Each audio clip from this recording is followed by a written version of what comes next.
Hey, why don't you want to come to God?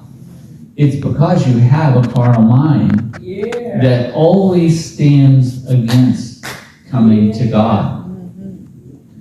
But God did something so wonderful out of love. You see, God is love. Out of love, real love, He sent His Son into the world that He could live in you and through you. In this, God went and demonstrated His love for us, that He sent His Son into the world that we may live through Him. It's living by and through this life that God put in your heart and my heart. You see, that's the life we share. And because when we turn to Him from our natural mind, to Him, we receive the very bread from heaven. You know, all this, we've talked about the communion. It's about the blood and the bread. Jesus said, "Eat my flesh, drink my blood." Well, it turned everybody off. And they said, "Well, gee, I can't go over there and chomp on a man and start drinking his blood. What are you, some kind of weirdo?" and so many went away, didn't they? Many went away. That's right. And He turned to His disciples and He said, "Do you want to go away too?" And they said, "Where else can we go? Only you have life." Wow. You see, it's faith that was given to them. Faith is trusting God. That's what it's about. We're trusting God. We believe God. We faith. See, even the word faith, it's always faith for belief. And faith is given. It's not taken. If you know Christ is in your heart, it's because God put it there. God knew you just as He knew you before the foundations of the earth, that you may be holy and blameless before Him in what?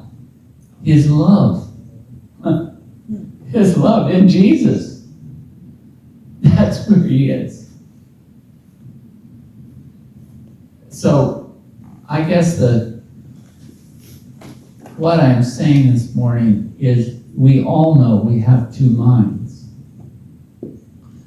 But God is calling, I guess one of the most, it's Thessalonians, I think it's first or second, I'm not sure, it's 5:25, 24. It says, "He who calls is faithful, and He will also do it." So He is the doing one. He is the doing one in your heart. And constantly we are called. Our natural mind doesn't want anything to do with God. It's its nature. His nature is the nature of our Father. His nature calls. And when we turn to Him, He's always in our hearts. He is there. It's not about fancy words or even, you see, Scripture, Richard mentioned it earlier. He talked about the letter. Well, it has a form of letter. That's true. But Spirit goes behind those letters. Even the letters I quote here or there, He goes behind them that we can see and know the Spirit, Carolyn. And we know it because of His presence. You know, I have this guy I played tennis with the other day, and he come over to the net, and he was, I guess, in ministry for years, and he comes over to me and he says, "Well, you sure?"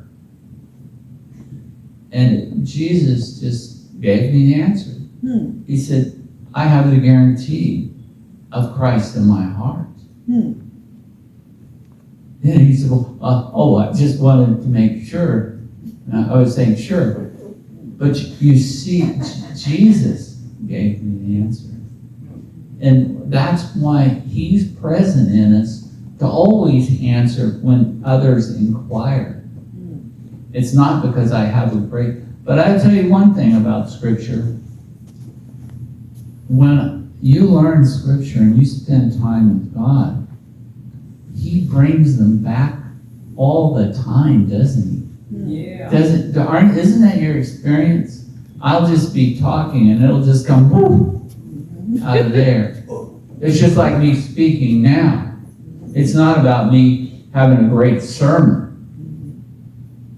It's just all I'm talking about is what God is showing me. Yeah.